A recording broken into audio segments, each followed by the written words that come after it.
संस्कार संस्कार मिलते हैं पहले पेरेंट्स से, उससे भी पहले माँ से, पिता से, परिवार से, माहौल से। तो संस्कार जो हैं, संस्कार कैसे एक माँ ने अपने बेटे को दिए, सुनेंगे।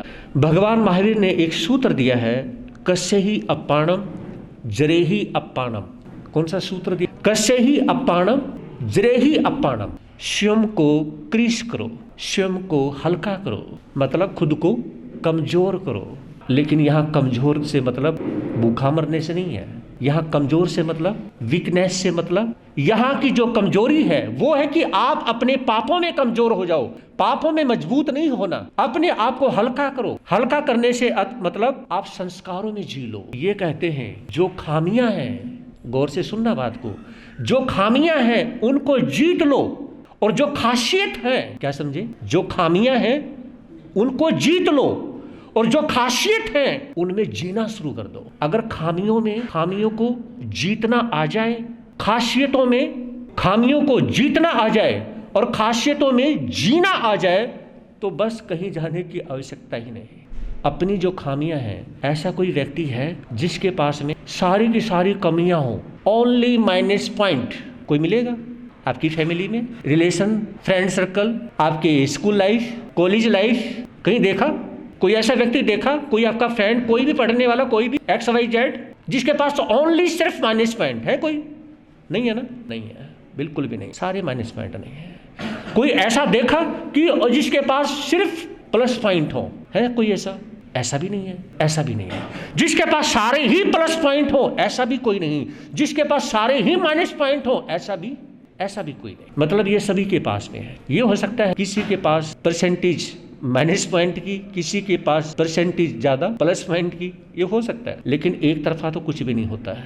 तो भगवान महावीर आचारांग सूत्र के माध्यम से फरमाते हैं, कस्य ही अपाणम जरे ही अपाणम। स्वयं का क्रेश करो, हल्का करो, बहुत हल्का करने की कोशिश करो। जब एक व्यक्ति खुश होता है ना, एक व्यक्ति हंस रहा है, जब आप हंसते हो, खुश होते हो, तो उसमें ऐसा लगता है, भगवान महावीर की वाणी बोलती है, उसमें आप बहुत हल्के हो जाते हो। और जिसमें एक व्यक्ति रो रहा होता है, उसमें वो भारी हो जाता है। और जिसमें बहुत ज्यादा गम में डूब जाता है और उसकी सांस निकल जाती है, वो इतना भारी हो जाता है कि वो 4 व्यक्ति को उठाना भी मुश्किल हो जाता है। सांस निकलने के बाद में उसी व्यक्ति को 2-3 व्यक्ति को उठाए मुश्किल हो जाता है। और वही व्यक्ति जब जीवित था, एक व्यक्ति जो बीमार पड़ता है, एक व्यक्ति उसे गोद में उठा के चल पड़ता है, लेकिन डेथ होने के बाद में उसको उठाना एक व्यक्ति नहीं उठा के चल सकता है। बताइए उसमें कितना वजन कैसे बढ़ गया? समझ रहे हैं आप? उसके अंदर से हवाई तो निकली है थोड़ी सी, मतलब उस हवा में इतना वजन था। उसके अंदर से आत्मा ही तो निकली है, आत्मा में तो वेट होता ही नहीं। लाइट जल रही है, इस लाइट में वेट थोड़ी है। अरे जरा सी हवा निकल गई, आत्मा निकल गई, तो मतलब इतना सारा यानी कि उसमें वेट बढ़ गया।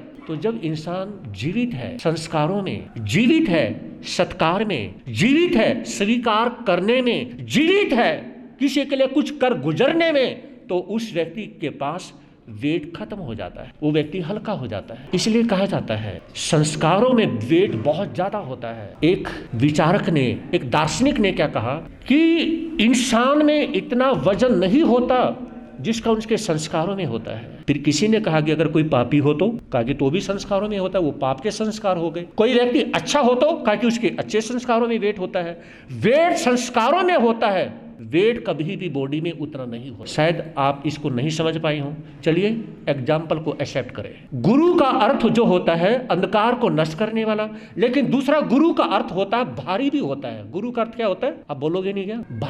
भारी भी होता है। गुरु का अर्थ अंधकार को नष्ट करने वाला भी होता है। तो जो गुरु भारी किस चीज की वजह से है? गुरु भारी से अभिप्राय यानी कि ज्ञान की दृष्टि से, संस्कारों की दृष्टि से। जो गुरु के पास में ज्ञान होता है और शिष्य को हमेशा कुछ न कुछ सीखने को मिलता है, तो गुरु हमेशा अपने शिष्य के लिए भारी होता है, क्योंकि शिष्य हल्का है, हमेशा गुरु से सीखने को मिलता है और शिष्य उससे सीखता जाता है, वो भी भारी होता जाता है, मतलब संस्कारों में हैवी होता जाता है। गोरखनाथ का नाम तो सुना ही है आप लोगों ने। उनके एक शिष्य हुए हैं गोपीचंद, उनके शिष्य हुए हैं। गोपीचंद अपनी माँ के साथ रहते हैं। गोरखनाथ पहुंचते हैं नगरी में, तो उसमें गोपीचंद जब दर्शन करने के लिए जाते हैं, दर्शन करके वापस माँ के पास पहुंचते हैं, तो माँ को कहने लगे कि माँ मैं संत बनना चाहता हूँ। यहाँ पर एक बात नोट करनी है सबने, दीक्षा होने से पहले ज्यादा से ज्यादा माँ बाप के साथ में रहें। यहाँ इस कहानी के बारे में सुन के, कहानी से जो रिलेटेड है उससे बात बता रहा हूँ आपको।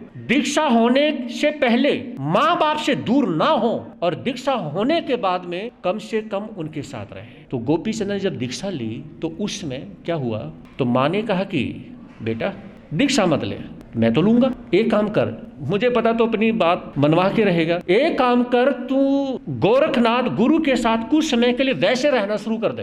कहा कि ठीक है। अब वो रहते रहते और भी पक्का हो जाता है, वो दीक्षा ले लेता है। दीक्षा लेने के बाद में काफी कहीं कहीं क्षेत्रों में दूर विचरण करते हैं और विचरण करने के बाद में क्या हुआ कि कुछ समय के बाद में जब उसी नगरी में गोरखनाथ अपने शिष्य गोपीचंद को लेके आते हैं तो क्या होता है, गुरु ने कहा कि बेटा आहार लेके आना है, आहार लेके आना है। और आहार कहां से लेके आना है, अपनी माँ के हाथ से, अपने घर से लेके आना है। और भगवान महावीर ने क्या कहा, भगवान महावीर ने कहा कि जननी और जन्मभूमि ये स्वर्ग से भी प्यारी होती हैं। किससे प्यारी होती हैं, स्वर्ग से भी प्यारी। जननी और जन्मभूमि ये स्वर्ग से भी प्यारी होती हैं। स्वर्ग इतना प्यारा नहीं, संसार में दो ही चीजें सबसे प्यारी होती हैं, एक जननी और दूसरी जन्मभूमि। इसलिए जननी और जन्मभूमि से ज्यादा लगाव ना रखें, उनसे थोड़ा दूर रहने का प्रयास करें। ये नहीं कि हमेशा जननी जननी जन्मभूमि वहीं पे, तो इसका मतलब वो आगे कुछ सीखना नहीं चाहता है, कुछ करना नहीं चाहता है। ये महावीर की देशना है।